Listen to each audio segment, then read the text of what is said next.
ਵਾਹਿਗੁਰੂ ਜੀ ਕਾ ਖਾਲਸਾ ਵਾਹਿਗੁਰੂ ਜੀ ਕੀ ਫਤਿਹ ਜੀ। ਸਾਰੇ ਵੀਰਾਂ ਭੈਣਾਂ ਨੂੰ ਸਵਾਗਤ ਹੈ ਜੀ ਤੁਹਾਡਾ ਸਾਰਿਆਂ ਦਾ ਆਨਲਾਈਨ ਗੁਰਮਤਿ ਕਲਾਸ ਵਿੱਚ। ਜਿਵੇਂ ਕਿ ਆਪ ਸਾਰਿਆਂ ਨੂੰ ਪਤਾ ਹੈ, ਅਸੀਂ ਸਾਰੇ ਵੀਰ ਭੈਣਾਂ ਮਿਲ ਕੇ ਭਗਤ ਕਬੀਰ ਜੀ ਦੇ ਸ਼ਲੋਕਾਂ ਦੀ ਵਿਚਾਰ ਸਾਂਝੀ ਕਰ ਰਹੇ ਹਾਂ। ਅੱਜ ਅਸੀਂ 177 ਨੰਬਰ ਸ਼ਲੋਕ ਦੀ ਵਿਚਾਰ ਆਰੰਭ ਕਰ ਰਹੇ ਹਾਂ।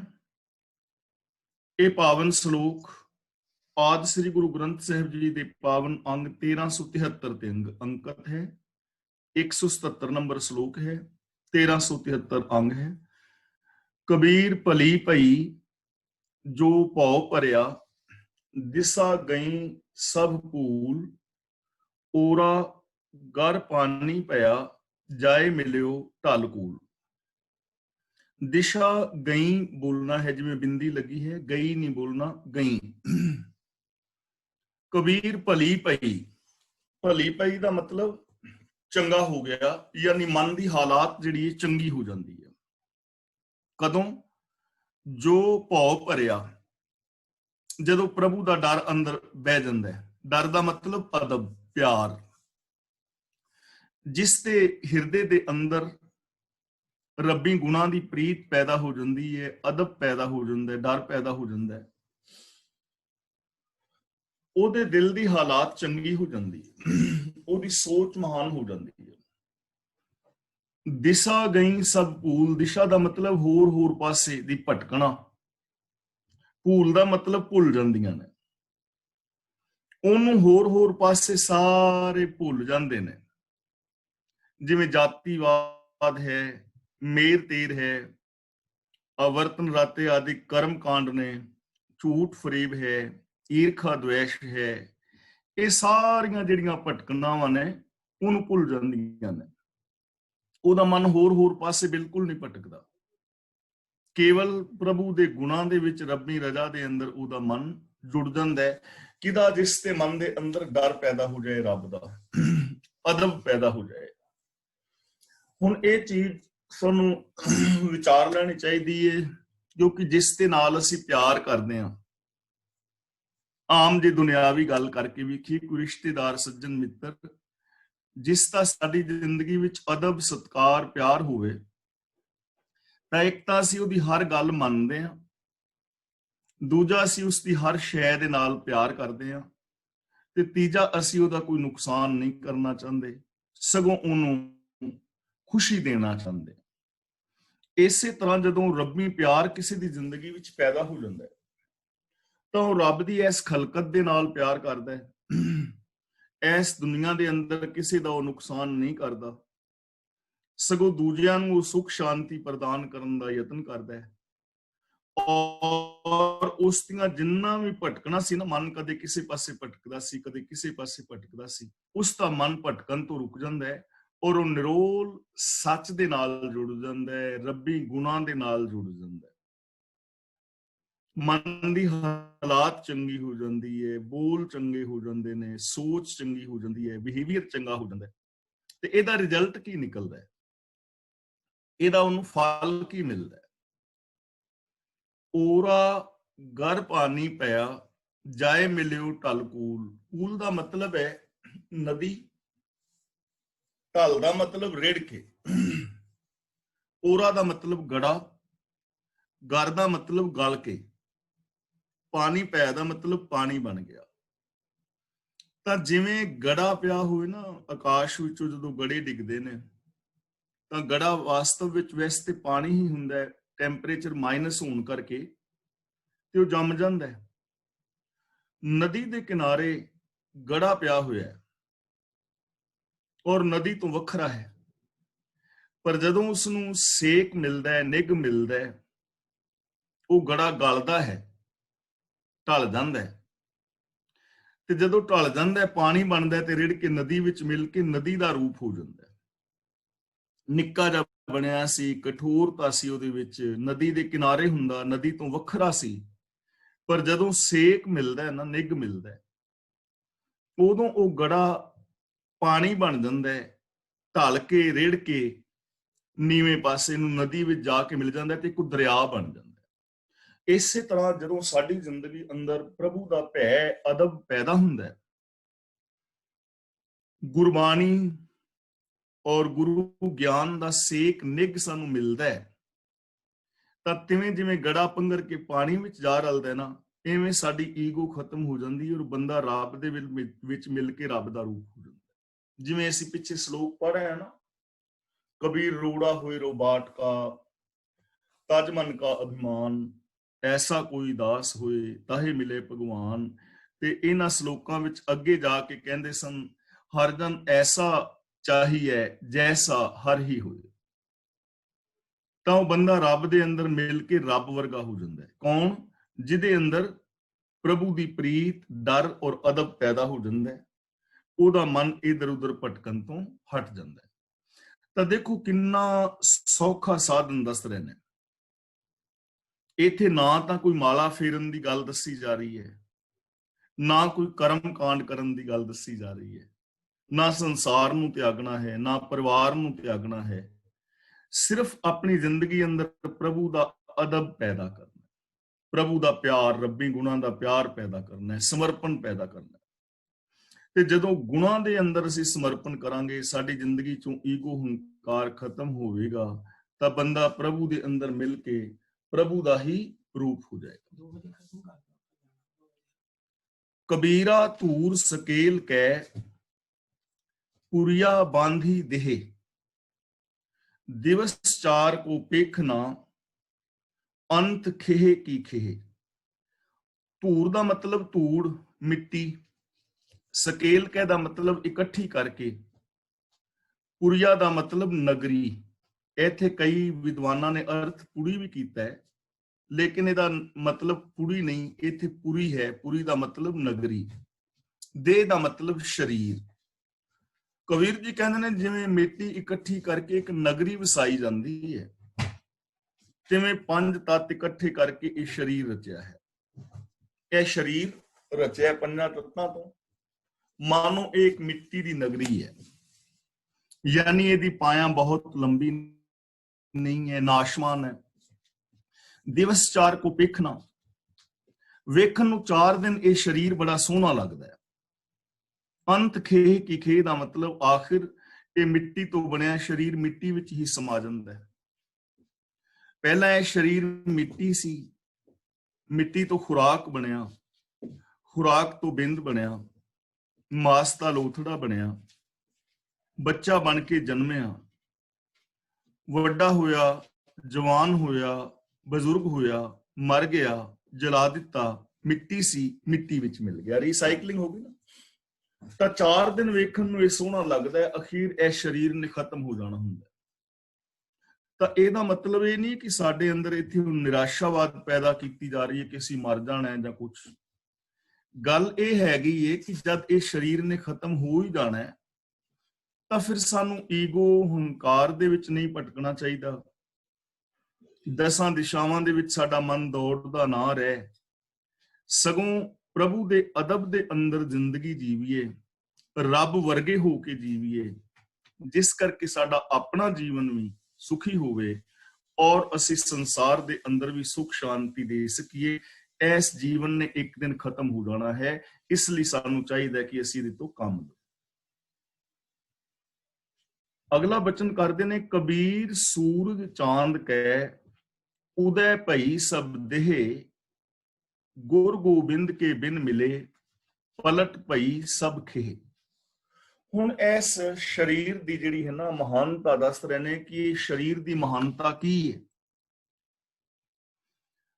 ਸੂਰਜ ਚਾਂਦ ਕੈ, ਸੂਰਜ ਔਰ ਚੰद्रमा ਦੇ ਪ੍ਰਕਾਸ਼ ਦੀ ਖਾਤਰ ਇਹ ਸਰੀਰ ਦੀ ਮਹਾਨਤਾ ਤਾਂ ਹੈ ਜੇ ਸਾਡੇ ਸਰੀਰ ਦੇ ਅੰਦਰ ਸੂਰਜ ਔਰ ਚੰद्रमा ਦਾ ਪ੍ਰਕਾਸ਼ ਹੋਵੇ। ਇਹ ਚੀਜ਼ ਥੋੜੀ ਜਿਹੀ ਸਮਝਣ ਵਾਲੀ ਹੈ ਬਸ। ਸੂਰਜ ਦਾ ਪ੍ਰਕਾਸ਼ ਦਾ ਮਤਲਬ ਇੱਥੇ ਹੈ ਗਿਆਨ, ਔਰ ਚੰद्रमा ਦੇ ਪ੍ਰਕਾਸ਼ ਤੋਂ ਸਾਨੂੰ ਮਿਲਦੀ ਹੈ ਸ਼ਾਂਤੀ, ਠੰਡਕ। ਸੂਰਜ ਦੇ ਵਿੱਚ ਤਪਸ਼ ਹੈ ਔਰ ਚੰद्रमा ਦੇ ਵਿੱਚ ਸ਼ੀਤਲਤਾ ਮੰਨੀ ਜਾਂਦੀ ਹੈ। ਤਾਂ ਇਹ ਸਰੀਰ ਤਾਂ ਸਫਲ ਹੈ ਜੇ ਇਹਦੇ ਵਿੱਚ ਸੂਰਜ ਔਰ ਚੰਦਰਮਾ ਪ੍ਰਗਟ ਹੋਣ, ਯਾਨੀ ਗਿਆਨ ਵੀ ਪ੍ਰਗਟ ਹੋਵੇ ਔਰ ਸ਼ੀਤਲਤਾ ਵੀ ਪ੍ਰਗਟ ਹੋਵੇ, ਤਾਂ ਇਹ ਸਾਰੀਆਂ ਦੇਹੀਆਂ ਸਫਲ ਨੇ। ਹੁਣ ਕਬੀਰ ਜੀ ਸਾਨੂੰ ਸਮਝਾ ਰਹੇ ਨੇ ਕਿ ਪੰਜਾਂ ਤੱਤਾਂ ਤੋਂ ਸਰੀਰ ਰਚਨਾ ਇਸ ਵਾਸਤੇ ਹੋਈ ਹੈ ਕਿ ਇਸ ਵਿੱਚ ਸੂਰਜ ਅਤੇ ਚੰਦਰਮਾ ਦਾ ਉਦੈ ਹੋਵੇ, ਯਾਨੀ ਨਰਮ ਦਿਲੀ ਪੈਦਾ ਹੋਵੇ, ਸ਼ੀਤਲਤਾ ਪੈਦਾ ਹੋਵੇ, ਗਿਆਨ ਪੈਦਾ ਹੋਵੇ, ਔਰ ਗਿਆਨ ਰਾਹੀਂ ਅਸੀਂ ਜ਼ਿੰਦਗੀ ਜੀ ਕੇ ਆਪਣੇ ਜੀਵਨ ਦੇ ਅੰਦਰ ਸ਼ੀਤਲਤਾ ਪੈਦਾ ਕਰ ਸਕੀਏ। ਗਿਆਨ ਵੀ ਹੋਵੇ, ਸ਼ੀਤਲਤਾ ਵੀ ਹੋਵੇ, ਨਰਮ ਦਿਲੀ ਹੋਵੇ, ਪਿਆਰ ਮੁਹੱਬਤ ਹੋਵੇ, ਇਹਦੇ ਵਾਸਤੇ ਹੈ ਇਹ ਸਰੀਰ। ਇਹਦੇ ਅੰਦਰ ਐਵੇਂ ਵਿਕਾਰਾਂ ਦੀ ਅੱਗ ਪੈਦਾ ਨਾ ਕਰੀ ਰੱਖੀਏ। ਪਰ ਇਹ ਜਿਹੜੇ ਸ਼ੁਭ ਗੁਣ ਨੇ ਇਹ ਪੈਦਾ ਕਿਵੇਂ ਹੋਣਗੇ? ਅਗਲੀ ਪੰਕਤੀ ਵਿੱਚ ਦੱਸਦੇ ਨੇ, ਗੁਰ ਗੋਬਿੰਦ ਕੇ ਬਿਨ ਮਿਲੇ। ਜੇ ਗੁਰੂ ਪ੍ਰਭੂ ਦੇ ਨਾਲ ਮਿਲਾਪ ਬੰਦਾ ਨਾ ਕਰੇ, ਰੱਬੀ ਰਜ਼ਾ ਵਿੱਚ ਨਾ ਤੁਰੇ, ਜੇ ਆਪਣੇ ਅੰਦਰ ਪ੍ਰਭੂ ਦਾ, ਗੁਰੂ ਦਾ ਅਦਬ ਪੈਦਾ ਨਾ ਕਰੇ, ਤਾਂ ਫਿਰ ਕੀ ਹੋਏਗਾ? ਪਲਟ ਪਈ ਸਭ ਖੇ। ਪਲਟ ਦਾ ਮਤਲਬ ਮੁੜ ਕੇ, ਖੇ ਦਾ ਮਤਲਬ ਮਿੱਟੀ। ਮੁੜ ਕੇ ਇਹ ਸਰੀਰ ਮਿੱਟੀ ਹੀ ਹੋ ਜਾਂਦਾ ਹੈ, ਭਾਵ ਕਿ ਇਹ ਜੀਵਨ ਬਿਲਕੁਲ ਵਿਅਰਥ ਚਲਾ ਜਾਂਦਾ ਹੈ। ਤਾਂ ਸ਼ਲੋਕ ਦਾ ਸਾਰਾ ਜਿਹੜਾ ਭਾਵ ਅਰਥ ਹੈ ਉਹ ਇਹ ਹੈ ਕਿ ਇਹ ਸਰੀਰ ਦੀ ਸਫਲਤਾ ਤਾਂ ਹੈ ਜਿਹਦੇ ਅੰਦਰ ਗਿਆਨ ਦਾ ਦੀਵਾ ਜਗੇ, ਗਿਆਨ ਦਾ ਸੂਰਜ ਚੜੇ, ਅੰਦਰੋਂ ਅਗਿਆਨਤਾ ਦਾ ਹਨੇਰਾ ਖਤਮ ਹੋਵੇ, ਕਰਮ ਕਾਂਡ ਮੁੱਕਣ, ਪਾਪ ਵਿਕਾਰ ਖਤਮ ਹੋਣ, ਤੇ ਨਾਲ ਸ਼ੀਤਲਤਾ ਵੀ ਆਵੇ, ਨਰਮ ਦਿਲੀ ਆਵੇ, ਇਨਸਾਨੀਅਤ ਪੈਦਾ ਹੋਵੇ, ਤਾਂ ਇਹ ਜੀਵਨ ਸਫਲਾ ਹੈ। ਤੇ ਜੇ ਸਾਡੀ ਜ਼ਿੰਦਗੀ ਅੰਦਰ ਇਹ ਗੁਣ ਨਹੀਂ ਪੈਦਾ ਹੋਏ ਤਾਂ ਫਿਰ ਇਹ ਜੀਵਨ ਬੇਕਾਰ ਹੈ, ਇਹ ਜੀਵਨ ਐਵੇਂ ਵਿਅਰਥ ਚਲਾ ਜਾਂਦਾ ਹੈ। ਤੇ ਸਾਰਿਆਂ ਦੇ ਅੰਦਰ ਇਹ ਗੁਣ ਪੈਦਾ ਹੋ ਸਕਦੇ ਨੇ ਜੇ ਇਹ ਗੁਰੂ ਨੂੰ ਮਿਲੇ, ਗੋਬਿੰਦ ਨੂੰ ਮਿਲੇ, ਭਾਵ ਗੁਰੂ ਦੇ ਦੱਸੇ ਰਾਹਾਂ ਤੇ ਤੁਰੇ। ਜਹ ਅਨਭਉ ਤਹ ਭੈ ਨਹੀਂ, ਜਹ ਭਉ ਤਹ ਹਰ ਨਾਹੀਂ, ਕਹਿਓ ਕਬੀਰ ਵਿਚਾਰ ਕੈ, ਸੰਤ ਸੁਨੋ ਮਨ ਮਾਹੇ। ਸੰਤ ਦਾ ਮਤਲਬ ਇੱਥੇ ਹੈ ਰੱਬ ਦੇ ਪਿਆਰਿਓ, ਰੱਬ ਦੇ ਮਿਲਾਪ ਦੇ ਚਾਹਵਾਨ ਜਿਹੜੇ ਨੇ, ਕਿ ਸਾਰੇ ਆਪਣੇ ਮਨ ਦੇ ਅੰਦਰ ਧਿਆਨ ਦੇ ਨਾਲ ਸੁਣੋ। ਕਬੀਰ ਜੀ ਕਹਿੰਦੇ ਨੇ, ਮੈਂ ਇਹ ਗੱਲ ਵਿਚਾਰ ਕੇ ਕਹਿ ਰਿਹਾ, ਕਹਿਓ ਕਬੀਰ ਵਿਚਾਰ ਕੇ, ਮੈਂ ਇਹ ਗੱਲ ਵਿਚਾਰ ਕੇ ਕਹਿ ਰਿਹਾ, ਬਿਨਾਂ ਵਿਚਾਰਨ ਤੋਂ ਨਹੀਂ, ਆਪਣੇ ਤਜਰਬੇ ਚੋਂ ਕਹਿ ਰਿਹਾ, ਸੋਧ ਕੇ ਪਰਖ ਕੇ ਇਹ ਗੱਲ ਮੈਂ ਕਹਿ ਰਿਹਾ। ਰੱਬ ਦੇ ਪਿਆਰਿਓ ਸਰਵਣ ਕਰੋ। ਕਿਹੜੀ ਗੱਲ ਕਹਿ ਰਹੇ ਨੇ? ਜਹ ਅਨਭਉ ਤਹ ਭੈ ਨਹੀਂ। ਜਹ ਦਾ ਮਤਲਬ ਜਿੱਥੇ, ਜਿਸ ਹਿਰਦੇ ਵਿੱਚ। ਅਨਭਉ ਦਾ ਮਤਲਬ ਅੰਦਰਲੀ ਸੂਝ, ਗਿਆਨ, ਜ਼ਿੰਦਗੀ ਦੇ ਸਹੀ ਰਾਸਤੇ ਦੀ ਸਮਝ ਕਿ ਜੀਵਨ ਦੀ ਅਸਲੀਅਤ ਕੀ ਹੈ, ਜੀਵਨ ਦਾ ਸਹੀ ਢੰਗ ਕੀ ਹੈ, ਜੀਵਨ ਦਾ ਸਹੀ ਮਰਿਆਦਾ ਕੀ ਹੈ, ਜੀਵਨ ਦੇ ਅੰਦਰ ਸਾਨੂੰ ਕਿਹੜੇ ਗੁਣਾਂ ਦੀ ਧਾਰਨਾ ਕਰਨੇ ਚਾਹੀਦੇ ਨੇ, ਯਾਨੀ ਵੇ ਆਫ ਲਾਈਫ। ਜਹ ਅਨਭਉ, ਜਿਸ ਹਿਰਦੇ ਵਿੱਚ ਸਹੀ ਰਾਸਤੇ ਦੀ ਸਮਝ ਪੈਦਾ ਹੋ ਜਾਂਦੀ ਹੈ, ਤਹ ਭੈ ਨਹੀਂ, ਉਸ ਜ਼ਿੰਦਗੀ ਦੇ ਅੰਦਰ ਫਿਰ ਦੁਨਿਆਵੀ ਡਰ ਨਹੀਂ ਰਹਿੰਦੇ। ਕਿਹੜੇ? ਕਬੀਰ ਦਾਵੇ ਦਾਜਨ ਹੋਤ ਹੈ, ਨਿਰਦਾਵੇ ਰਹੇ ਨਿਸੰਕ। ਜਿੱਥੇ ਮੱਲਾਂ ਮਾਰਨੀਆਂ ਨੇ, ਜਿੱਥੇ ਕਠੋਰਤਾ ਹੈ, ਸੰਸੇ ਨੇ, ਚਿੰਤਾਵਾਂ ਨੇ, ਪਾਪ ਔਰ ਅਪਰਾਧ ਨੇ, ਉਹ ਡਰ ਨਹੀਂ ਰਹਿੰਦੇ। ਫਿਰ ਜਿੱਥੇ ਬੰਦੇ ਦੀ ਜ਼ਿੰਦਗੀ ਅੰਦਰ ਜੀਵਨ ਦੀ ਸਹੀ ਸਮਝ ਪੈਦਾ ਹੋ ਜਾਏ ਨਾ, ਜੀਵਨ ਦੀ ਅਸਲੀਅਤ ਦਾ ਗਿਆਨ ਹੋ ਜਾਏ, ਜੀਵਨ ਦਾ ਸਹੀ ਢੰਗ ਆ ਜਾਏ, ਫਿਰ ਉੱਥੇ ਇਹ ਭੈ ਨਹੀਂ ਰਹਿੰਦੇ ਵਿਕਾਰਾਂ ਦੇ, ਪਾਪਾਂ ਦੇ, ਅਪਰਾਧਾਂ ਦੇ। ਉਹਨਾਂ ਤੋਂ ਬੰਦਾ ਉਤਾਂ ਉੱਠ ਜਾਂਦਾ। ਜਹ ਭਉ, ਹੁਣ ਅੱਧੀ ਪੰਕਤੀ ਵਿੱਚ ਕਹਿ ਰਹੇ ਨੇ ਜਹ ਭਉ, ਪਰ ਜਿਸ ਹਿਰਦੇ ਵਿੱਚ ਅਜੇ ਸ਼ਾਂਤ ਜੀਵਨ ਨੂੰ ਭੁਲਾ ਦੇਣ ਲਈ ਖਿਜ, ਸਹਿਮ, ਬੇਰਹਿਮੀ, ਕੋਈ ਡਰ ਮੌਜੂਦ ਹੈ, ਤਹ ਹਰ ਨਾਹੀਂ, ਉੱਥੇ ਰੱਬ ਨਹੀਂ ਹੈ। ਜਿੱਥੇ ਦੁਨਿਆਵੀ ਡਰ ਨੇ, ਯਾਨੀ ਜਿੱਥੇ ਦਾਅਵੇ ਦਾਜਨ ਹੈ, ਜਾਤੀਵਾਦ ਹੈ, ਮੇਰ ਤੇਰ ਨੇ, ਜਿੱਥੇ ਦੁਨੀਆਦਾਰੀ ਦੇ ਡਰ ਨੇ, ਲੋਕਾਚਾਰੀ ਦੇ ਡਰ ਨੇ ਵੀ ਲੋਕ ਕੀ ਕਹਿਣਗੇ, ਉੱਥੇ ਰੱਬ ਨਹੀਂ ਹੈ। ਉੱਥੇ ਰੱਬੀ ਗੁਣ ਨਹੀਂ ਹਨ, ਕਿਉਂਕਿ ਉੱਥੇ ਬੰਦਾ ਰੱਬ ਵਾਸਤੇ ਰੱਬੀ ਰਜ਼ਾ ਵਿੱਚ ਕੋਈ ਕਰਮ ਨਹੀਂ ਕਰਦਾ, ਲੋਕਾਂ ਨੂੰ ਖੁਸ਼ ਕਰਨ ਵਾਸਤੇ ਕਰਮ ਕਰਦਾ ਹੈ ਕਿ ਲੋਕ ਖੁਸ਼ ਹੋਣੇ ਚਾਹੀਦੇ ਨੇ। ਮੇਰੀ ਮਾਸੀ ਭੂਆ ਨਾਰਾਜ਼ ਨਾ ਹੋ ਜਾਏ, ਨਾਨਕੇ ਦਾਦਕੇ ਨਾਰਾਜ਼ ਨਾ ਹੋ ਜਾਣ, ਰੱਬ ਨਾਰਾਜ਼ ਹੁੰਦਾ ਹੋ ਜਾਏ, ਗੁਆਂਢੀ ਕੀ ਕਹਿਣਗੇ, ਚਾਰ ਬੰਦੇ ਕੀ ਕਹਿਣਗੇ। ਜਿੱਥੇ ਇਹੋ ਜਿਹੇ ਡਰ ਨੇ ਉੱਥੇ ਰੱਬੀ ਗੁਣ ਪੈਦਾ ਨਹੀਂ ਹੁੰਦੇ, ਉੱਥੇ ਰੱਬ ਨਹੀਂ ਹੈ। ਤੇ ਜਿੱਥੇ ਰੱਬੀ ਗੁਣ ਪੈਦਾ ਹੋ ਜਾਂਦੇ ਨੇ, ਜਿੱਥੇ ਜ਼ਿੰਦਗੀ ਦੀ ਸਹੀ ਸੂਝ ਪੈਦਾ ਹੋ ਜਾਂਦੀ ਹੈ, ਉੱਥੇ ਇਹੋ ਜਿਹੇ ਡਰ ਨਹੀਂ ਰਹਿੰਦੇ। ਉੱਥੇ ਬੰਦਾ ਇਹਨਾਂ ਡਰਾਂ ਤੋਂ ਬੇਪਰਵਾਹ ਹੋ ਜਾਂਦਾ ਔਰ ਚੜ੍ਹਦੀ ਕਲਾ ਵਾਲੀ ਜ਼ਿੰਦਗੀ ਜੀਂਦਾ ਹੈ। ਇੱਥੋਂ ਸਾਨੂੰ ਜੀਣ ਵਾਸਤੇ ਜੋ ਚੀਜ਼ ਮਿਲ ਰਹੀ ਹੈ ਉਹ ਇਹ ਹੈ ਕਿ ਅਸੀਂ ਰੱਬੀ ਅਦਬ ਆਪਣੀ ਜ਼ਿੰਦਗੀ ਵਿੱਚ ਪੈਦਾ ਕਰਨਾ ਹੈ, ਰੱਬੀ ਗੁਣ ਪੈਦਾ ਕਰਨੇ ਨੇ। ਜਿਹੜਾ ਬੰਦਾ ਜੀਵਨ ਦਾ ਸਹੀ ਸੂਝ ਪ੍ਰਾਪਤ ਕਰ ਲਵੇਗਾ ਗੁਰੂ ਪਾਸੋਂ, ਉਹਦੀ ਜ਼ਿੰਦਗੀ ਵਿੱਚ ਪਾਪਾਂ ਵਿਕਾਰਾਂ ਦੇ ਡਰ ਨਹੀਂ ਰਹਿਣਗੇ, ਉਹਦਾ ਮਨ ਭਟਕੇਗਾ ਨਹੀਂ, ਉਹ ਰੱਬ ਦੇ ਅੰਦਰ ਸਮਾ ਕੇ ਰੱਬ ਦਾ ਰੂਪ ਹੋ ਜਾਏਗਾ। ਪਰ ਜਿਹੜਾ ਬੰਦਾ ਲੋਕਾਚਾਰੀ ਵਾਸਤੇ ਲੋਕ ਵਿਖਾਵੇ ਦੇ ਡਰਾਂ ਵਿੱਚ ਕਰਮ ਕਰਦਾ ਰਹੇਗਾ, ਉਹ ਰੱਬੀ ਮਿਲਾਪ ਤੋਂ, ਰੱਬੀ ਗੁਣਾ ਤੋਂ ਵਾਂਝਾ ਰਹਿ ਜਾਏਗਾ। ਕਬੀਰ ਜਿਨਹੂ ਕਿਛੂ ਜਾਣਿਆ ਨਹੀਂ, ਤਿਨ ਸੁਖ ਨੀਂਦ ਬਿਹਾਏ, ਹਮੋਂ ਜੋ ਬੂਝਾ ਬੂਝਣਾ, ਪੂਰੀ ਪਰੀ ਬਲਾਏ। ਜਿਨਹੂ ਕਿਛੂ ਜਾਣਿਓ ਨਹੀਂ, ਜਾਣਿਆ ਨਹੀਂ, ਜਿਨਹੂ ਦਾ ਮਤਲਬ ਜਿਨ੍ਹਾਂ ਨੇ, ਜਿਨ੍ਹਾਂ ਲੋਕਾਂ ਨੇ। ਜਾਣਿਆ ਨਹੀਂ ਦਾ ਮਤਲਬ ਜੀਵਨ ਦੇ ਸਹੀ ਭੇਤ ਨੂੰ ਨਹੀਂ ਸਮਝਿਆ, ਜੀਵਨ ਦੀ ਅਸਲੀਅਤ ਨੂੰ ਨਹੀਂ ਜਾਣਿਆ, ਸੱਚਾਈ ਨੂੰ ਨਹੀਂ ਜਾਣਿਆ, ਜਿਨ੍ਹਾਂ ਨੂੰ ਸੱਚ ਦੀ ਸਮਝ ਨਹੀਂ ਆਈ। ਤਿੰਨ ਸੁਖ ਨੀਂਦ ਬਿਹਾਏ, ਇੱਥੇ ਸੁਖ ਨੀਂਦ ਬਿਹਾਏ ਦਾ ਮਤਲਬ ਇਹ ਨਹੀਂ ਹੈ ਕਿ ਉਹਨਾਂ ਦੀ ਜ਼ਿੰਦਗੀ ਦੇ ਵਿੱਚ ਸੁਖ ਰਹਿੰਦੇ ਨੇ। ਇੱਥੇ ਤਿੰਨ ਸੁਖ ਨੀਂਦ ਬਿਹਾਏ ਦਾ ਮਤਲਬ ਬੇਪਰਵਾਹੀ ਚ ਸੌਂਦੇ ਨੇ, ਉਹਨਾਂ ਨੂੰ ਕੋਈ ਲੱਥੀ ਚੜੀ ਹੁੰਦੀ ਨਹੀਂ ਹੈ, ਪਾਪ ਕਰਮ ਕਰੀ ਜਾਣਗੇ, ਸੁੱਤੇ ਨੇ, ਗਫਲਤ ਦੀ ਨੀਂਦ ਵਿੱਚ ਸੌਂ ਜਾ ਰਹੇ ਨੇ, ਜੀਵਨ ਦੀ ਅਸਲੀਅਤ ਨੂੰ ਨਹੀਂ ਸਮਝਿਆ, ਸਚਾਈ ਨੂੰ ਨਹੀਂ ਸਮਝਿਆ। ਉਹ ਬੜੀ ਬੇਪਰਵਾਹੀ ਦੇ ਨਾਲ ਵਿਕਾਰ ਕਮਾਈ ਜਾ ਰਹੇ ਨੇ, ਠੱਗੀਆਂ ਵੀ ਮਾਰੀ ਜਾ ਰਹੇ ਨੇ, ਬੇਗਾਨੇ ਹੱਕ ਵੀ ਖਾ ਰਹੇ ਨੇ, ਰਿਸ਼ਵਤ ਵੀ ਲੈ ਰਹੇ ਨੇ, 2 ਨੰਬਰ ਦੇ ਧੰਦੇ ਵੀ ਕਰਦੇ ਨੇ।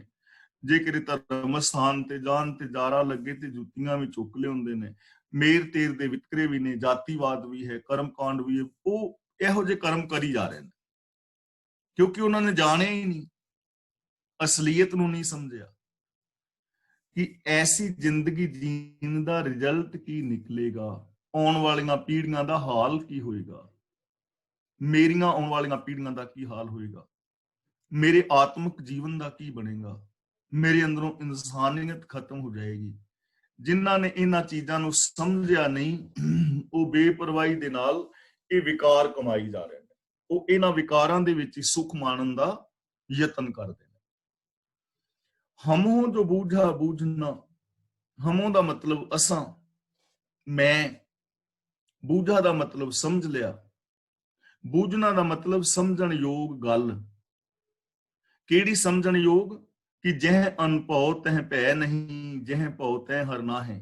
ਜੀਵਨ ਦੀ ਅਸਲੀਅਤ ਕਿ ਜਿੱਥੇ ਪ੍ਰਭੂ ਦਾ ਅਦਬ ਹੈ ਉੱਥੇ ਦੁਨਿਆਵੀ ਦੁੱਖਾਂ ਦੇ ਡਰ ਨਹੀਂ ਰਹਿੰਦੇ, ਬੰਦਾ ਇਹਨਾਂ ਤੋਂ ਉੱਦਾਂ ਉੱਠ ਜਾਂਦਾ ਹੈ। ਤੇ ਜਿੱਥੇ ਲੋਕਾਚਾਰੀ ਔਰ ਅਗਿਆਨਤਾ ਹੈ ਉੱਥੇ ਰੱਬ ਪ੍ਰਗਟ ਨਹੀਂ ਹੁੰਦਾ। ਕਬੀਰ ਜੀ ਕਹਿੰਦੇ ਨੇ ਜੋ ਅਸਾਂ ਇਹ ਗੱਲ ਸਮਝ ਲਈਏ ਨਾ, ਪੂਰੀ ਪਰੀ ਬਲਾਏ, ਮੈਨੂੰ ਤੇ ਪੂਰੀ ਬਲਾ ਪਈ ਹੋਈ ਹੈ। ਹੁਣ ਇੱਥੇ ਬਲਾ ਪੈਣ ਦਾ ਮਤਲਬ ਹੈ ਕਿ ਮੇਰੇ ਉੱਤੇ ਤਾਂ ਬਹੁਤ ਵੱਡੀ ਜ਼ਿੰਮੇਵਾਰੀ, ਮੈਂ ਤਾਂ ਬੜੀ ਵੱਡੀ ਜ਼ਿੰਮੇਵਾਰੀ ਸਮਝਣਾ। ਜਿਨ੍ਹਾਂ ਨੇ ਨਹੀਂ ਜਾਣਿਆ ਉਹ ਆਪਣੀ ਕੋਈ ਜ਼ਿੰਮੇਵਾਰੀ ਨਹੀਂ ਸਮਝਦੇ, ਉਹਨਾਂ ਨੂੰ ਸਮਾਜ ਪ੍ਰਤੀ ਕੋਈ ਜ਼ਿੰਮੇਵਾਰੀ ਨਹੀਂ ਉਠਾ ਰਹੇ ਕਿ ਸਮਾਜ ਦਾ ਕੀ ਬਣੇਗਾ। ਉਹ ਪਰਿਵਾਰਕ ਜ਼ਿੰਮੇਵਾਰੀਆਂ ਤੋਂ ਵੀ ਭੱਜੇ ਹੋਏ ਨੇ, ਉਹਨਾਂ ਨੇ ਇਸ ਗੱਲ ਨੂੰ ਸਮਝਿਆ ਹੀ ਨਹੀਂ, ਗ੍ਰਸਤ ਦੀ ਮਹਾਨਤਾ ਨੂੰ ਛੱਡਿਆ ਔਰ ਗ੍ਰਸਤ ਨੂੰ ਛੱਡ ਕੇ ਚਲੇ ਗਏ, ਬਾਬੇ ਬਣ ਗਏ। ਕੁਝ ਲੋਕ ਦੁਨੀਆ ਵਿੱਚ ਪਾਪ ਕਮਾਉਣ ਲੱਗ ਗਏ, ਪਰ ਜਿਨ੍ਹਾਂ ਨੇ ਸੱਚ ਨੂੰ ਸਮਝਿਆ ਉਹਨਾਂ ਦੇ ਉੱਤੇ ਓਡੀ ਹੀ ਵੱਡੀ ਜ਼ਿੰਮੇਵਾਰੀ ਵੀ ਬਣ ਜਾਂਦੀ ਹੈ। ਉਹ ਤੇ ਹਰ ਪਲ ਸੁਚੇਤ ਰਹਿੰਦੇ ਨੇ। ਜਿਵੇਂ ਹੁਣ ਅਸੀਂ ਗੱਲ ਕਰੀਏ ਸਿੱਖੀ ਦੀ, ਤਾਂ ਦੇਖੋ ਸਿੱਖ ਸਰੂਪ, ਹੁਣ ਮੈਂ ਹਾਂ ਤਾਂ ਮੇਰਾ ਸਿੱਖ ਸਰੂਪ ਹੈ, ਮੈਂ 5 ਕਕਾਰ ਪਾਏ ਨੇ, ਬਾਹਰੀ ਰੂਪ ਮੇਰਾ ਸਿੱਖ ਵਾਲਾ ਹੈ। ਤੇ ਜੇ ਮੈਂ ਇਹ ਚੀਜ਼ ਨੂੰ ਸਮਝਾਂ, ਸਿੱਖੀ ਦੀ ਅਸਲੀਅਤ ਨੂੰ ਸਮਝਾਂ, ਤਾਂ ਫਿਰ ਮੈਂ ਇਸ ਸਰੂਪ ਨੂੰ ਲੈ ਕੇ ਕੋਈ ਮਾੜਾ ਕਰਮ ਨਹੀਂ ਕਰਾਂਗਾ, ਕਿਉਂਕਿ ਮੈਨੂੰ ਇਸ ਚੀਜ਼ ਦੀ ਸਮਝ ਹੋਏਗੀ ਕਿ ਮੋਹਰ ਸਿੰਘ ਨੂੰ ਕੋਈ ਨਹੀਂ ਜਾਣਦਾ ਇੱਥੇ। ਜੇ ਮੈਂ ਕੋਈ ਮਾੜਾ ਕਰਮ ਕਰਾਂਗਾ ਤੇ ਲੋਕਾਂ ਨੇ ਕਹਿਣਾ ਕਿ ਉਹ ਸਿੱਖ ਬੰਦਾ ਮਾੜਾ ਕਰਮ ਕਰ ਰਿਹਾ, ਕਿਉਂਕਿ ਮੋਹਰ ਸਿੰਘ ਨੂੰ ਕੌਣ ਜਾਣਦਾ? ਮੇਰੇ ਨਾਂ ਨੂੰ ਤੇ ਕੋਈ ਥੋੜੇ ਬਹੁਤੇ ਲੋਕ ਜਾਣਦੇ ਨੇ ਨਾ, ਮੇਰੇ ਸੱਜਣ ਮਿੱਤਰ। ਜਦੋਂ ਮੈਂ ਮਾਰਕੀਟ ਵਿੱਚ ਕਿਤੇ ਵੀ ਕੋਈ ਮਾੜੀ ਹਰਕਤ ਕਰਾਂਗਾ ਤਾਂ ਉਹਦਾ ਧੱਬਾ ਮੇਰੀ ਕੌਮ ਤੇ ਲੱਗੇਗਾ। ਇਹ ਜ਼ਿੰਮੇਵਾਰੀ ਬੰਦਾ ਫਿਰ ਚੁੱਕਦਾ ਹੈ, ਉਹਦੇ ਤੇ ਏਡੀ ਵੱਡੀ ਜ਼ਿੰਮੇਵਾਰੀ ਆ ਜਾਂਦੀ ਹੈ। ਉਹ ਕੇਵਲ ਇਕੱਲਾ ਨਹੀਂ ਰਹਿੰਦਾ, ਉਹਦੇ ਤੇ ਸਾਰੀ ਵੱਡੀ ਜ਼ਿੰਮੇਵਾਰੀ ਉਹ ਸਮਝੇਗਾ ਕਿ ਮੈਂ ਇੱਕ ਪੰਥ ਦਾ ਹਿੱਸਾ ਹਾਂ। ਜੇ ਮੈਂ ਝੂਠ ਬੋਲਾਂਗਾ, ਮੈਂ ਲੜਾਂਗਾ, ਮੈਂ ਕਰਪਸ਼ਨ ਕਰਾਂਗਾ, ਹੇਰਾਫੇਰੀਆਂ ਕਰਾਂਗਾ, ਸ਼ਰਾਬ ਪੀ ਕੇ ਗਲੀ 'ਚ ਪਿਆ ਹੋਵਾਂਗਾ, ਤਾਂ ਲੋਕ ਕਹਿਣਗੇ ਕਿ ਸਿੱਖ ਇਹੋ ਜਿਹੇ ਹੁੰਦੇ ਨੇ, ਜਾਂ ਫਲਾਂ ਥਾਂ ਤੇ ਸਿੱਖ ਇਹ ਕਰਮ ਕਰ ਰਿਹਾ ਸੀ। ਜ਼ਿੰਮੇਵਾਰੀ ਵੱਧ ਗਈ ਨਾ। ਇਸ ਲਈ ਇਹਨੂੰ ਕਹਿੰਦੇ ਨੇ ਹਮੋ ਜੋ ਬੂਝਾ ਬੂਝਣਾ ਪੂਰੀ ਪਰੀ ਬਲਾਏ। ਹੁਣ ਮੈਨੂੰ ਤੇ ਪੂਰੀ ਬਲਾ ਪਈ ਹੋਈ ਹੈ, ਕਿਉਂਕਿ ਲੋਕ ਕਹਿ ਰਹੇ ਨੇ ਕਬੀਰ ਰੱਬ ਦਾ ਭਗਤ ਹੈ, ਰੱਬ ਦਾ ਪਿਆਰਾ ਹੈ, ਤਾਂ ਜ਼ਿੰਮੇਵਾਰੀ ਵੀ ਓਡੀ ਵੱਡੀ ਬਣ ਗਈ ਨਾ। ਹੁਣ ਅਸੀਂ ਜੇ ਸਮਝੀਏ ਕਿ ਅਸੀਂ ਗੁਰੂ ਦੀਆਂ ਧੀਆਂ ਹਾਂ, ਗੁਰੂ ਦੇ ਪੁੱਤਰ ਹਾਂ, ਤਾਂ ਸਾਡੀ ਜ਼ਿੰਮੇਵਾਰੀ ਕਿੰਨੀ ਵੱਡੀ ਬਣ ਗਈ। ਸਾਡੀ ਜ਼ਿੰਮੇਵਾਰੀ ਕਿੰਨੀ ਵੱਡੀ ਬਣ ਗਈ। ਪਰ ਆਮ ਬੰਦਾ ਇਸ ਚੀਜ਼ ਨੂੰ ਬੁੱਝਦਾ ਨਹੀਂ, ਬੇਪਰਵਾਹੀ ਦੇ ਨਾਲ ਜ਼ਿੰਦਗੀ ਜੀਵੀ ਜਾਂਦਾ ਹੈ, ਪਾਪ ਕਰੀ ਜਾਂਦਾ ਹੈ, ਝੂਠ ਫਰੇ ਮਾਰੀ ਜਾਂਦਾ ਹੈ। ਤਾਂ ਕਬੀਰ ਜੀ ਕਹਿੰਦੇ ਨੇ ਜਿਨ੍ਹਾਂ ਨੇ ਜੀਵਨ ਦੀ ਅਸਲੀਅਤ ਨੂੰ ਨਹੀਂ ਸਮਝਿਆ, ਜਿਨ੍ਹਾਂ ਦੀ ਜ਼ਿੰਦਗੀ ਵਿੱਚ ਪ੍ਰਭੂ ਦੀ ਪ੍ਰੀਤ ਪੈਦਾ ਨਹੀਂ ਹੋਈ, ਉਹ ਬੇਪਰਵਾਹੀ ਦੇ ਨਾਲ ਪਾਪ ਵਿਕਾਰ ਕਰੀ ਜਾ ਰਹੇ ਨੇ। ਉਹਨਾਂ ਪਾਪਾਂ ਵਿਕਾਰਾਂ ਵਿੱਚੋਂ ਹੀ ਉਹ ਸੁੱਖ ਮਾਣਨ ਦਾ ਯਤਨ ਕਰਦੇ ਨੇ। ਪਰ ਜੋ ਮੈਨੂੰ ਜ਼ਿੰਦਗੀ ਦੀ ਅਸਲੀਅਤ ਦੀ ਸਮਝ ਆਈ ਹੈ, ਮੈਨੂੰ ਤੇ ਪੂਰੀ ਬਲਾਂ ਪਈ ਹੋਈ ਹੈ, ਭਾਵ ਕਿ ਮੈਂ ਹੁਣ ਆਪਣੀ ਬਹੁਤ ਵੱਡੀ ਜ਼ਿੰਮੇਵਾਰੀ ਸਮਝਦਾ ਹਾਂ, ਔਰ ਮੈਂ ਜ਼ਿੰਮੇਵਾਰੀ ਦੇ ਨਾਲ ਪ੍ਰਭੂ ਦੇ ਗੁਣ ਗਾਉਂਦਾ ਹਾਂ ਔਰ ਰੱਬੀ ਰਜ਼ਾ ਦੇ ਵਿੱਚ ਤੁਰਨ ਦਾ ਯਤਨ ਕਰਦਾ। ਤਾਂ ਸਾਨੂੰ ਇਥੋਂ ਜ਼ਿੰਦਗੀ ਜੀਣ ਵਾਸਤੇ ਇਹ ਸਿੱਖਿਆ ਮਿਲ ਰਹੀ ਹੈ ਕਿ ਅਸੀਂ ਵੀ ਸਿੱਖ ਹੋਣ ਦੇ ਨਾਤੇ ਆਪਣੀ ਏਡੀ ਵੱਡੀ ਜ਼ਿੰਮੇਵਾਰੀ ਸਮਝਣੀ ਹੈ ਕਿ ਸਾਡੇ ਕਰਕੇ ਇਨਸਾਨੀਅਤ ਤੇ ਧੱਬਾ ਨਾ ਲੱਗੇ। ਜੇ ਹਰ ਬੰਦਾ ਇਹ ਚੀਜ਼ ਸਮਝਦਾ ਤਾਂ ਅੱਜ ਇਸ ਦੁਨੀਆ ਦਾ ਹਾਲਾਤ ਕੁਝ ਹੋਰ ਹੋਣੇ ਸਨ। ਤਾਂ ਸਾਨੂੰ ਇਧਰ ਧਿਆਨ ਦੇਣ ਦੀ ਜ਼ਰੂਰਤ ਹੈ। ਹਰ ਇਨਸਾਨ ਨੂੰ ਕਿ ਮੈਂ ਬੰਦਾ ਹਾਂ ਤਾਂ ਮੈਨੂੰ ਬੰਦਿਆਂ ਵਾਲੀਆਂ ਜ਼ਿੰਮੇਵਾਰੀਆਂ ਨਿਭਾਉਣੀਆਂ ਚਾਹੀਦੀਆਂ। ਕਬੀਰ ਮਾਰੇ ਬਹੁਤ ਪੁਕਾਰਿਆ, ਪੀਰ ਪੁਕਾਰੇ ਔਰ ਲਾਗੀ ਚੋਟ ਮਰਮ ਕੀ, ਰਹਿਓ ਕਬੀਰਾ ਠੌਰ। ਕਬੀਰ ਤੇ ਥੋੜਾ ਜਿਹਾ ਰੁਕਣਾ ਹੈ। ਮਾਰੇ ਬਹੁਤ ਪੁਕਾਰਿਆ, ਮਾਰੇ ਦਾ ਮਤਲਬ ਜਿਸ ਨੂੰ ਦਾਜਨ ਸੰਸਾ ਦਾਵੇ ਦਾਜਨ ਹੋਤ ਹੈ, ਜਾਂ ਹੰਸ ਹੇਤ ਲੋਭ ਕੋਪ ਚਾਰੇ ਨਦੀਆਂ ਅੱਗ, ਇਹਨਾਂ ਵਿਕਾਰਾਂ ਦੀ ਮਾਰ ਪੈਂਦੀ ਹੈ, ਵਿਕਾਰਾਂ ਕਰਕੇ ਮਾਰ ਪੈਂਦੀ ਹੈ। ਬਹੁਤ ਪੁਕਾਰਿਆ ਤਾਂ ਉਹ ਬੜਾ ਪੁਕਾਰਾਂ ਕਰਦਾ ਹੈ ਦੁੱਖਾਂ ਦੇ ਨਾਲ। ਇੱਕ ਤੇ ਮਾਰ ਪਈ ਉਦੋਂ ਪੁਕਾਰ ਹੋਈ। ਦੂਜਾ ਪੀਰ ਪੁਕਾਰੇ ਔਰ ਫਿਰ ਉਸ ਮਾਰ ਤੋਂ ਫਿਰ ਹੋਰ ਪੀੜ ਉੱਠਦੀ ਹੈ, ਫਿਰ ਪੁਕਾਰਾਂ ਕਰਦਾ। ਇੱਕ ਵਾਰੀ ਕਿਸੇ ਨੇ ਮਾਰਿਆ, ਮੰਨ ਲਓ ਕਿਸੇ ਨੂੰ ਪੁਲਿਸ ਨੇ ਫੜ ਲਿਆ, ਤੇ ਇੱਕ ਵਾਰੀ ਤੇ ਜਦੋਂ ਉਹਨੂੰ ਛਿੱਤਰ ਪੈ ਰਹੇ ਨੇ ਉਦੋਂ ਹਾਲ ਪੁਕਾਰ ਕਰਦਾ, ਤੇ ਦੁਬਾਰਾ ਜਦੋਂ ਉਹ ਪੀੜ ਹੁੰਦੀ ਹੈ ਤੇ ਫਿਰ ਪੁਕਾਰ ਕਰਦਾ। ਇਹ ਇੱਕ ਸਮਝਣ ਵਾਸਤੇ ਆਪਾਂ ਗੱਲ ਕਰ ਰਹੇ ਹਾਂ। ਇਸੇ ਤਰ੍ਹਾਂ ਇਨਸਾਨ ਜਦੋਂ ਪਾਪ ਵਿਕਾਰ ਕਮਾਉਂਦਾ ਹੈ, ਉਹਨਾਂ ਵਿਕਾਰਾਂ ਦੀ ਉਹਨੂੰ ਮਾਰ ਪੈਂਦੀ ਹੈ, ਉਹ ਪੁਕਾਰ ਕਰਦਾ ਹੈ। ਤੇ ਜਿਵੇਂ ਜਿਵੇਂ ਪੀੜ ਉੱਠਦੀ ਹੈ, ਦੁੱਖ ਹੁੰਦੇ ਨੇ, ਫਿਰ ਉਹ ਪੁਕਾਰ ਕਰਦਾ, ਫਿਰ ਉਹਨੂੰ ਦੁੱਖ ਹੁੰਦਾ ਹੈ। ਹੁਣ ਅਸੀਂ ਵੇਖਦੇ ਨਾ, ਹਾ ਹਾ ਕਰਤ ਬਿਹਾਨੀ ਅਵਦਹਿ ਤਾਮਹਿ ਸੰਤੋਖ ਨਾ ਪਾਇਆ। ਕਿੰਨੇ ਸਾਰੇ ਲੋਕ ਐਸੇ ਨੇ, ਬਹੁ ਗਿਣਤੀ, ਜਿਨ੍ਹਾਂ ਦੇ ਕੋਲ ਧੀਆਂ ਪੁੱਤਰ, ਜ਼ਮੀਨ ਜਾਇਦਾਦ, ਧਨ ਦੌਲਤ, ਹਰ ਚੀਜ਼ ਮੌਜੂਦ ਹੈ, ਪਰ ਉਹਨਾਂ ਦੀ ਜ਼ਿੰਦਗੀ ਦੇ ਅੰਦਰ ਸ਼ੁਭ ਗੁਣ ਨਾ ਹੋਣ ਕਰਕੇ ਉਹਨਾਂ ਦੀ ਜ਼ਿੰਦਗੀ ਦੇ ਅੰਦਰ ਦੁੱਖ ਔਰ ਅਸ਼ਾਂਤੀ ਹੈ। ਕਿਤਨੇ ਸਾਰੇ ਲੋਕ ਐਸੇ ਨੇ ਜਿਨ੍ਹਾਂ ਦੇ ਕੋਲ ਪ੍ਰੋਪਰਟੀ ਆਦਿਕ ਜ਼ਿਆਦਾ ਨਹੀਂ ਹੈ, ਲੇਕਿਨ ਉਹਨਾਂ ਦੀ ਜ਼ਿੰਦਗੀ ਦੇ ਅੰਦਰ ਸ਼ੁਭ ਗੁਣ ਨੇ, ਪਰ ਉਹ ਸ਼ਾਂਤੀ ਵਾਲੀ ਜ਼ਿੰਦਗੀ ਜੀ ਰਹੇ ਨੇ। ਤਾਂ ਜਿਸ ਮਨੁੱਖ ਨੂੰ ਦਾਵੇ ਦਾਜਨ ਔਰ ਸੰਸਿਆਂ ਦੀ ਮਾਰ ਪੈਂਦੀ ਹੈ, ਹਾਹਾਕਾਰ ਕਰਦਾ ਹੈ, ਜਿਉਂ-ਜਿਉਂ ਉਹ ਪੀੜ ਉੱਠਦੀ ਹੈ, ਤਿਵੇਂ-ਤਿਵੇਂ ਹੋਰ ਦੁਖੀ ਹੁੰਦਾ ਹੈ। ਪਰ ਖਾਸ ਗੱਲ ਇਹ ਹੈ ਕਿ ਉਹਨਾਂ ਵਿਕਾਰਾਂ ਦਾ ਸਾਥ ਨਹੀਂ ਛੱਡਦਾ, ਉਹਨਾਂ ਵਿਕਾਰਾਂ ਨੂੰ ਛੱਡਦਾ ਨਹੀਂ, ਜਿੰਨਾ ਕਰਕੇ ਦੁਖੀ ਜ਼ਿੰਦਗੀ ਉਸੇ ਤਰ੍ਹਾਂ ਦੀ ਜੀਵੀ ਜਾਂਦਾ ਹੈ। ਜ਼ਿੰਦਗੀ ਉਸੇ ਤਰ੍ਹਾਂ ਜੀਵੀ ਜਾਂਦਾ ਹੈ। ਜਿਵੇਂ ਆਪਾਂ ਪਿੱਛੇ ਇੱਕ ਗੱਲ ਕਰ ਰਹੇ ਸਨ ਕਿ ਕੋਈ ਬੰਦਾ ਬਹੁਤ ਜ਼ਿਆਦਾ ਸ਼ਰਾਬ ਪੀਂਦਾ ਸੀ ਤੇ ਉਹਦੇ ਲੀਵਰ ਵਗੈਰਾ ਖਰਾਬ ਹੋ ਗਿਆ ਤੇ ਅਖੀਰ ਮੌਤ ਦੇ ਮੂੰਹ ਵਿੱਚ ਪਹੁੰਚਿਆ, ਤੇ ਉਹਨੂੰ ਡਾਕਟਰ ਨੇ ਕਿਹਾ ਵੀ ਤੇਰੀ ਹੁਣ ਜ਼ਿੰਦਗੀ ਖਤਮ ਹੈ ਤੇ ਤੇਰੀ ਕੋਈ ਅੰਤਮ ਇੱਛਾ ਹੈ? ਕਹਿਣ ਲੱਗਾ ਅੰਤਮ ਇੱਛਾ ਇਹ ਹੀ ਹੈ ਵੀ ਰੱਬ ਅੱਗੇ ਅਰਦਾਸ ਕਰਿਆ ਜੇ ਵੀ ਰੱਬਾ ਅਗਲੀ ਜ਼ਿੰਦਗੀ ਦੇ ਵਿੱਚ ਦੰਦ ਬੇਸ਼ੱਕ ਘੱਟ ਦੇ ਨਹੀਂ ਤੇ ਲੀਵਰ ਬੱਤੀ ਦੇਵੀਂ। ਯਾਨੀ ਸ਼ਰਾਬ ਮੈਂ ਅਗਲੇ ਜੀਵਨ ਵਿੱਚ ਵੀ ਨਹੀਂ ਛੱਡਣਾ, ਲੀਵਰ ਬੱਤੀ ਦੇਵੀਂ ਵੀ ਲੀਵਰ ਨਾ ਖਰਾਬ ਹੋਣ, ਕਿੰਨੇ ਖਰਾਬ ਹੋ ਜਾਣਗੇ। ਯਾਨੀ ਕਹਿਣ ਦਾ ਮਤਲਬ ਕਿ ਬੰਦਾ ਦੁਖੀ ਹੋਣ ਦੇ ਬਾਵਜੂਦ ਵੀ ਵਿਕਾਰਾਂ ਨੂੰ ਨਹੀਂ ਛੱਡਦਾ। ਈਰਖਾ, ਦਵੇਸ਼, ਵੈਰ, ਵਿਰੋਧ, ਈਗੋ, ਅਸੀਂ ਦੁਖੀ ਹਾਂ ਪਰ ਬੰਦਾ ਛੱਡਦਾ ਨਹੀਂ। ਲਾਗੀ ਚੋਟ ਮਰਮ ਕੀ, ਲਾਗੀ ਚੋਟ ਮਰਮ ਕੀ। ਮਰਮ ਦਾ ਮਤਲਬ ਪਿਆਰ, ਚੋਟ ਦਾ ਮਤਲਬ ਸ਼ਬਦ ਦੀ ਚੋਟ, ਮਰਮ ਦਾ ਮਤਲਬ ਦਿਲ ਨੂੰ ਵਿੰਨਣ ਵਾਲੀ, ਰਹਿਓ ਦਾ ਮਤਲਬ ਰਹਿ ਗਿਆ, ਠੌਰ ਦਾ ਮਤਲਬ ਥਾਂ ਤੇ ਹੀ।